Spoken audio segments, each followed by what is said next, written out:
bride. So would everyone please put their hands together for Ken Bradley. Thank you. I knew this would be an emotional moment, so I hope you don't mind. I'm reading my notes here, but I did write this. My name is Ken Bradley, and on this day I have the honor of being the father of the bride and the father-in-law of the groom. So thank you very much, guys. Thanks for being here under these conditions tonight. It was pretty exciting, wasn't it? It's wonderful to see all of you. I want to extend a special welcome to those who came from far away, and especially for Tim's family. It was great to meet most of you. I went around. I hope I got to talk with most of you tonight. I want to express to all of the Kugel family and relatives how proud that I am personally to have Tim as my son-in-law. A couple of years ago, JC called to let us know that there was this guy named Tim. So I want to do my best and recreate that phone call for you a little bit. So this is me on the phone with JC, and I'm sitting in the room with Mary, and it went a little bit like this. It's Tim, right? Okay. What's the name of his band?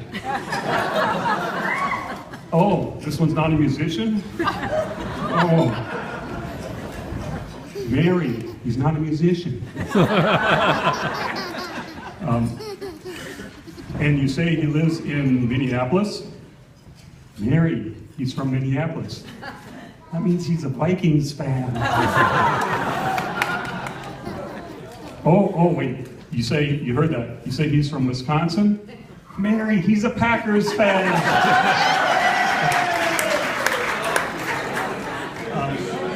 So once I got off the phone with JC, I did what every red-blooded father does when he hears about the name of a new boyfriend. Of course, what is that? Google. You can Google him. Right.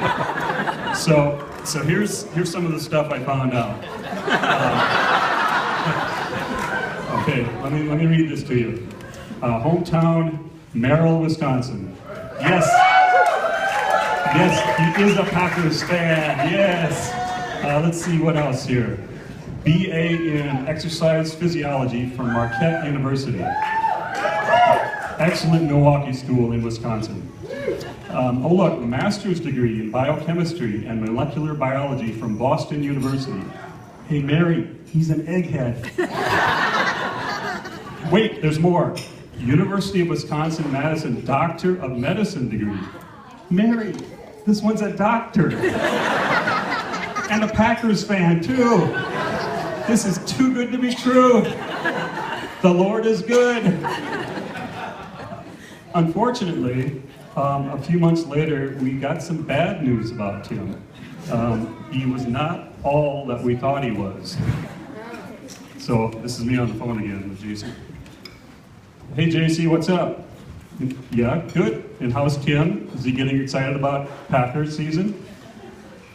What's that? He's not? Well, that's okay, not everybody's a football fan. Oh, he is a football fan?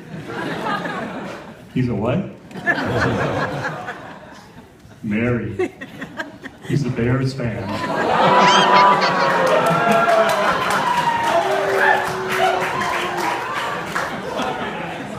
Well, JC, do you love him anyway?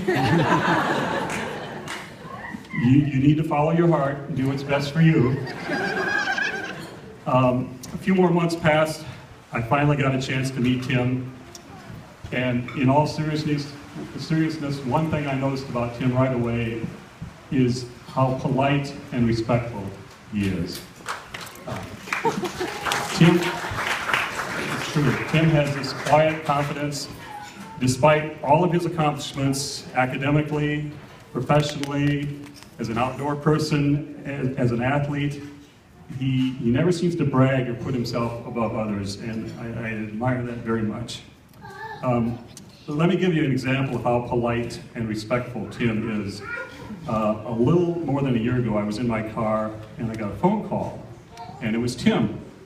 And he said he had something important to talk about, and he wanted to know if this was a good time to talk. While I was in the car, and I had a pretty good idea what that phone call was about, but I wasn't sure. So I said, well, can we talk later that night? You remember that? And I didn't know it at the time, but he told me later how nervous he was. I was putting him through all this agony for a few more hours. But he called back, or I called back, I don't remember which, but and he did ask me for JC's hand in marriage, and I thought, this is great, this is so old school. And I was so impressed with that, and I thought to myself, maybe I should have done that, at least once. But Tim, we are thrilled to have you in our family. We're happy today that JC is a couple. We're very proud of both of you. JC once told me that Tim is really into his Norwegian heritage. So I told her at that time, remember this conversation too? I said, well, JC, your mother is a Stevenson, and my mother is a Kettleson, so you're probably more Norwegian than anything else. And so she thought that was a pretty good matchup with Tim. I was going to insert an Ole and Lena joke here, but I understand that Tim is the master of the Ole and Lena jokes, so I don't want to even try to compete with him on that level.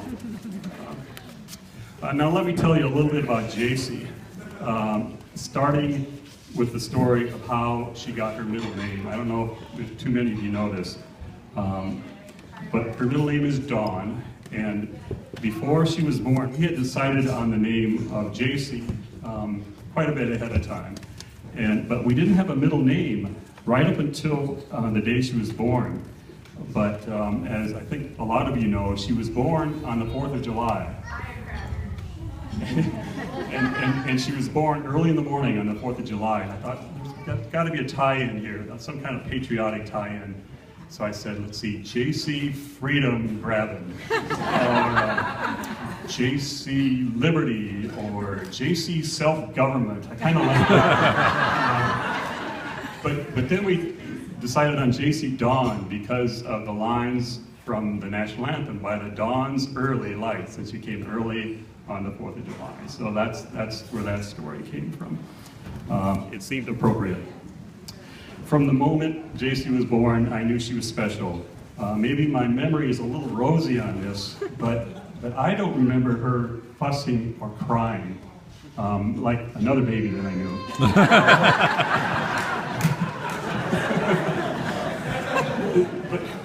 And she was, she seemed like the ideal baby, but again, it was comparison. I love you, Tom. Another thing about JC is that she was talking before her first birthday.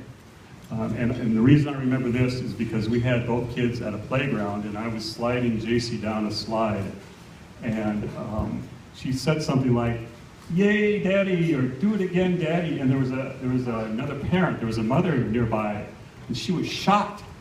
And she said, "How old is she?" And I probably said 0. She was very, very advanced at an early age. Just a little bit more about JC. She was a soccer player, t-ball player as a kid. She was in band, on the ski team, ran cross country. She loved writing and art, was very good at both. And then in high school, she really came out and developed her talent as an artist. And I think she realized then that was her calling in life, to be an artist and a designer. And one thing I always admired about JC, and I still do, is her ability to make close friends. And that's evidence of a lot of the people in the room here tonight. And I know how hard it must be for JC to leave Minneapolis with all her close friends, but I know she's going to make new friends in Duluth, and I'm sure she's already started to. Now, before I give a toast, I wanted to add too that just remember my line here. You have a new best friend to share that life with, so I think that's more evidence of how good you are at making friends. Before I do the toast, I want to let you know what I was thinking about at this moment, because this is usually where the father of the bride is supposed to give some kind of advice about marriage. And I thought, well, who am I to give advice about marriage? But then again, I have more experience with marriages than most of you in the room, so I'm going to give a little bit of advice, and that advice is, I used to think marriage was a 50-50 proposition, and it took me a long time to figure out that marriage isn't 50-50. To be successful and to have a great marriage, it's got to be 100-100. You each got to give 100%. And I know it's not going to take you as long as it took me to figure that out. Saying that, let's all raise a glass. And I have just a simple toast for Tim and JC. Here's to a lifetime of 100% happiness. Cheers.